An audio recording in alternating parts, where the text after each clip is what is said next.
ओम नमो नारायण।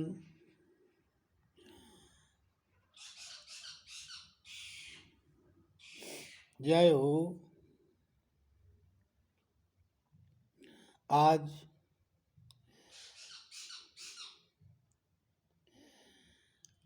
हम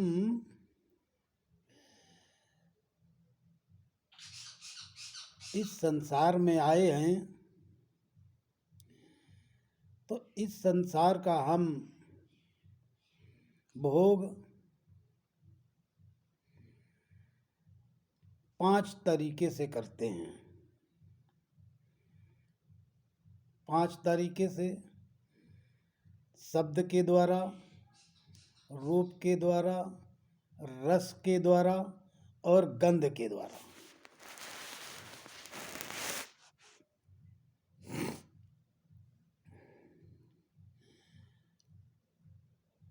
नाक से हम गंध सूंघ करके पता कर लेते हैं कैसी सुगंध है, और स्पर्श के द्वारा हमको ठंडा और गर्म का अनुभव होता है। रस के द्वारा हमको स्वाद का अनुभव होता है। रूप के द्वारा हमको संसार की हर चीज का दृश्य का अनुभव होता है। और शब्द के द्वारा संसार में घटित हुई जो आवाज़ें हैं उनका अनुभव होता है। इसी तरह से हम संसार का 5 तरह से भोग करते हैं। 5 विषयों के माध्यम से हम भोग किया करते हैं। इस संसार का हम भोग 5 विषयों के माध्यम से करते हैं। इस संसार का तो हम अपने अंदर बैठे हुए परमात्मा को भी 5 तरीके से जान सकते हैं। शब्द के द्वारा जान सकते हैं, रूप के द्वारा जान सकते हैं, रस के द्वारा जान सकते हैं, गंध के द्वारा जान सकते हैं और स्पर्श के द्वारा जान सकते हैं। इसलिए आज हम रस के द्वारा साधना कैसे की जाती है उसके बारे में हम बता रहे हैं।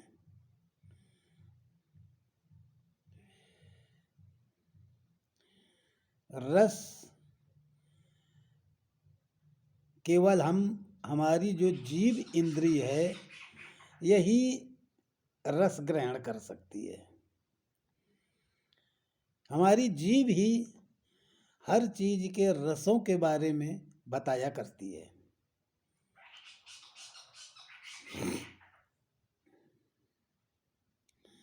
हम कभी एकांत में बैठे,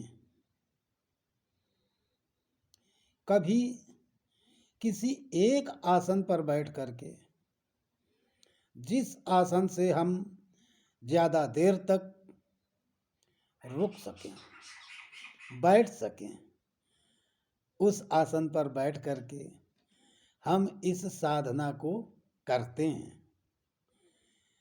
साधना को करने के लिए क्या है कि हम रस के द्वारा जब यानी जीव इंद्रिय के द्वारा हम साधना करेंगे।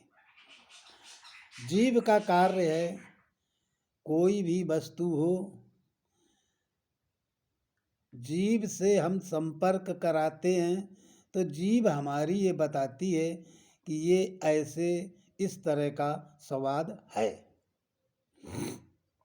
हम एकाग्रता से बैठ करके हम उस साधना को करने के लिए कोई भी वस्तु को ले सकते हैं।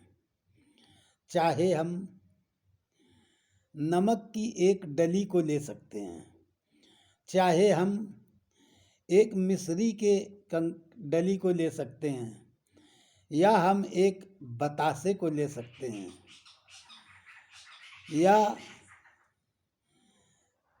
कोई पके आम का टुकड़ा हो, पीस हो, उसको ले सकते हैं। शांति से बैठ करके अगर हमने मिस्री का टुकड़ा लिया है या बतासे का टुकड़ा लिया है, शांति से बैठ करके उस बतासे के या मिस्री के टुकड़े को अपनी जीभ पर छुआएंगे। ऐसे ऐसे जब हम इसको छुआएंगे तो हमारी जीभ उस मिस्री के मिठास को बताएगी। थोड़ी देर हम उसमें छुआए रहेंगे, इसके बाद हम उस टुकड़े को हाथ से हटा करके शांत बैठ जाएंगे और मुंह बंद करके उस स्वाद का अनुभव करेंगे कि हमको मीठा लग रहा है, हमको मीठा मीठा सा लग रहा है। काफ़ी देर तक हमको वो मीठा मीठा मीठा मीठा लगता रहेगा। जब उस जीभ से मीठा मीठा कम होने लगे, फिर थोड़ी देर बाद हम उस टुकड़े को जीभ से एक दो बार छुआ करके और फिर ऐसे शांत बैठ करके फिर अनुभव करते हैं कि हमको मीठा मीठा सा लग रहा है। इसी तरह से जब हम 10, 15, 20 बार कम से कम आधा घंटा, पौन घंटा तक इस क्रिया को बैठ करके अपने अनुभव में करते रहेंगे तो इससे एक तो हमारा आसन स्थिर हो जाएगा और हमारा सारा सांसारिक ध्यान जो है वो उस स्वाद पर ही केंद्रित होने लगेगा कि हम इसको अनुभव में देख रहे हैं, अनुभव में देख रहे हैं। इसी तरह से जब हम इसको बहुत दिनों तक 21 दिन या 42 दिन तक या 2-3 महीने तक हम इस क्रिया को करेंगे, पौन घंटे, आधा घंटे बैठ करके, तो हमारे साथ में एक क्षण ऐसा आवेगा कि बिना मिस्री के हमारी जीभ उस मिठास का अनुभव करेगी। हम उस रस में रुक गए होंगे। बार बार उस डली को छुआने से एक समय ऐसा आएगा कि हम बिना ही मिस्री के हमारी जीभ उस मिठास के स्वाद को अनुभव कर सकेगी। यही करते करते करते करते उसी स्वाद के अनुभव में करते करते करते करते एक समय ऐसा आएगा कि हम उस स्वाद में ही डूब जाएंगे। जब उसी अनुभव के स्वाद में डूब जाएंगे, हम शांत हो जाएंगे, हम परम शांति में होंगे। इस तरह से ये रस साधना की जाती है। इसी रस साधना के अंतर्गत एक रहस्य की बात याद आ गई है। वो बता रहे हैं कि संसार में चोरी हर तरह की होती है। गलत काम, चोरी या कि जबरदस्ती या बार बार या बेईमानी, शब्द तो बता ही रहा है कि चोरी है या गलत काम है। कोई भी छोटा से छोटा करेंगे तो चोरी होती है और बड़ी से बड़ी करेंगे तो चोरी होती है। लेकिन हमने अपने बुजुर्गों के मुख से सुना है कि वो क्या कह देते हैं बड़े बुजुर्ग लोग कि कहीं भी कथा पांडाल में, किसी भी सत्संग समारोह के अंत में जो प्रसाद मिलता है, कह दे कोई आदमी कहता है हमने 3 बार ले लिया प्रसाद, हमने 2 बार ले लिया प्रसाद, हमने 5 बार ले लिया, हमने तो कई बार लिया, तो आदमी कहते हैं कि प्रसाद की कोई चोरी नहीं होती। देखो, एक शब्द चोरी भी लग रहा है और ये भी कहते हैं कि प्रसाद की कोई चोरी नहीं होती। ये कहावत उसी जगह से है कि जैसे हम किसी भी कथा सत्संग प्रवचन के अंत में बैठ कर के वहाँ पर जो भी मीठा पदार्थ बट रहा है, अब हम कथा तो सुनी है, कथा का आनंद लिया ही है, इसके बाद में हम शांति से बैठ कर के, और अगर हम उस रस साधना को करते हैं तो कई बार उस स्वाद को हम चख करके अनुभव करेंगे। इसलिए प्रसाद को कह देते हैं कि उसको बार बार ले लेना चाहिए, उसकी बेईमानी भी कर लेनी चाहिए, उसको चोरी नहीं कहते हैं। क्यों? क्योंकि हम साधना के साइड में जा रहे होते हैं, इसलिए हमारे बुजुर्ग कह देते हैं कि चोरी नहीं है। लेकिन हम सब लोग उस साधना का अनुभव नहीं करते हैं, केवल ये देखते हैं कि कोई मीठी चीज़ ज़्यादा मात्रा में बनी है तो हमको ज़्यादा मिल जाए, ज़्यादा खाने को मिल जाए और ज़्यादा तरह से हम उसको हमारे हिस्से में आ जाए और हम ज़्यादा खा लें।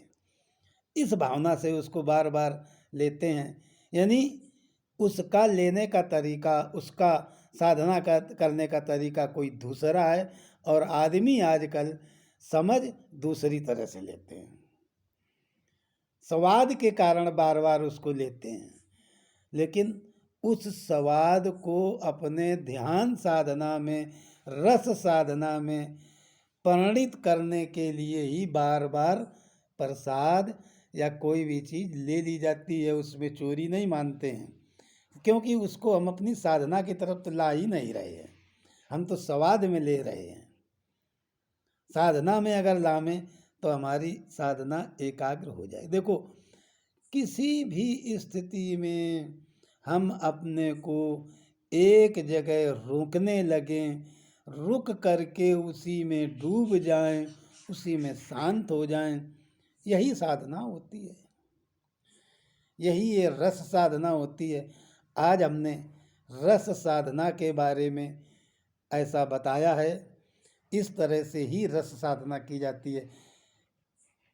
किसी समय हम ये पांचों प्रकार की साधनाएं बताएंगे, कहेंगे कि ये पांचों प्रकार की साधनाएं कैसे की जाती हैं। आज हमने रस साधना के बारे में, चाहे मीठा नमक की डली लें या मिश्री की डली लें या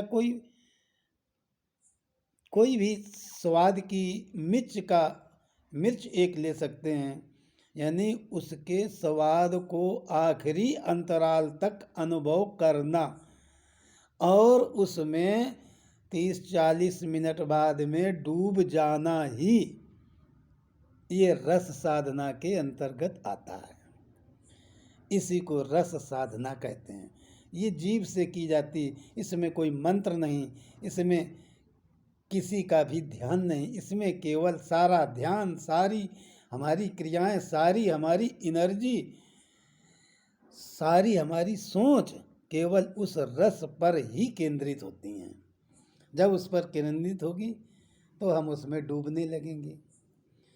डूब जाना ही साधना का अंत है, और जब तक आदमी डूबता नहीं तब तक, देखो, जिस तरह से आप लोग कोई ये सोचे कि बिना उस रस के कैसे बाद में रस का अनुभव हो सकता है, ये सब करने से हो सकता है।